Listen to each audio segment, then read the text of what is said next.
எல்லாருக்கும் ஹாய். நான் வந்து நீ தக்காளி சாதம் செய்ய போகிறேன். இப்போ எப்படி செய்து நம்ம பார்க்கலாம். ஒரு கிளாஸு பாஸ்மதி ரைஸ் எடுத்துக்கிறேன். சேர்த்துக்கிறேன். 2 வாட்டி நல்லா வாஷ் பண்ணிடலாம்.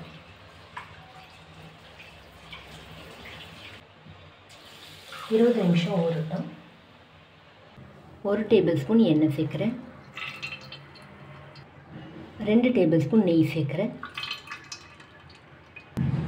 1 பட்டை சேர்க்குறேன். 2 லவங்க, 2 ஏலக்காய், 1 பிரியாணி இலை கட் பண்ணி வச்சுருக்கேன். அரை டீஸ்பூன் சோம்பு சேர்க்குறேன். ஒரு வாட்டி மிக்ஸ் பண்ணிடலாம். 1 வெங்காயம் கட் பண்ணி வச்சுருக்கேன். 2 பச்சை மிளகாய்,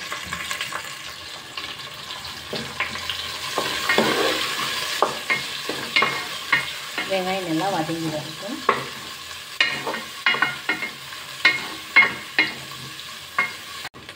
இப்போ வெங்காயம் சேர்த்து மீடியம் ஃப்ளேமில் 6 நிமிஷம் ஆகுது.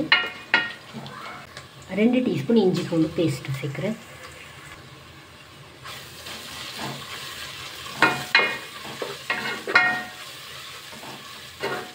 நல்லா ஒரு வாட்டி மிக்ஸ் பண்ணி விட்டுடலாம்.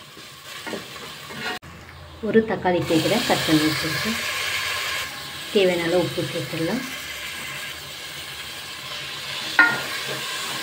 தக்காளி நல்லா வதங்கி வச்சுருக்கேன்.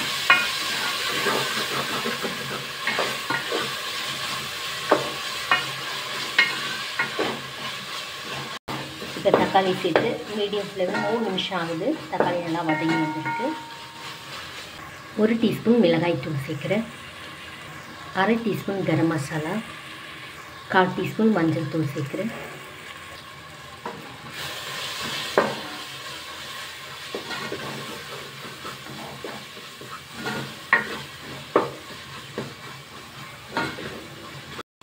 கொஞ்சமாக புதினா கட் பண்ணி வச்சுருக்கேன், உள்ளே சேர்த்துக்கிறேன்.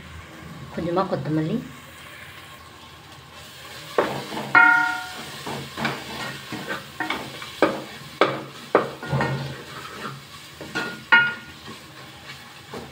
ஒன்றரை கிளாஸ் தண்ணி சேர்க்குறேன். அரிசி எடுத்து அந்த கிளாஸில் ஒரு வாட்டி நல்லா மிக்ஸ் பண்ணிடலாம்.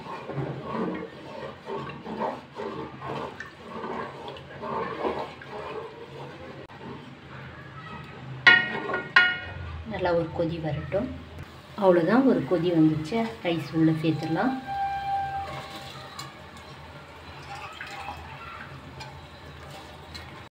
ஒரு டீஸ்பூன் லைம் ஜூஸ் சேர்க்குறேன். ஒரு வாட்டி நல்லா மிக்ஸ் பண்ணி விட்டுடலாம்.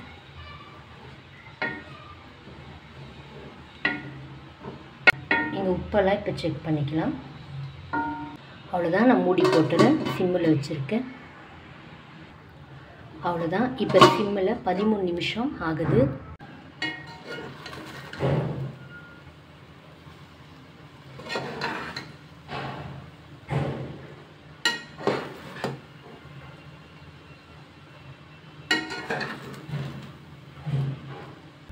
அவ்வளோதான், ஒரு வாட்டி நல்லா மிக்ஸ் பண்ணிவிட்டேன். அவ்வளோதான், எடுத்துடலாம். அவ்வளோதான். இந்த வீடியோ உங்களுக்கு பிடிச்சா லைக் பண்ணுங்கள், கமெண்ட் பண்ணுங்கள், சப்ஸ்கிரைப் பண்ணுங்கள். தேங்க்யூ.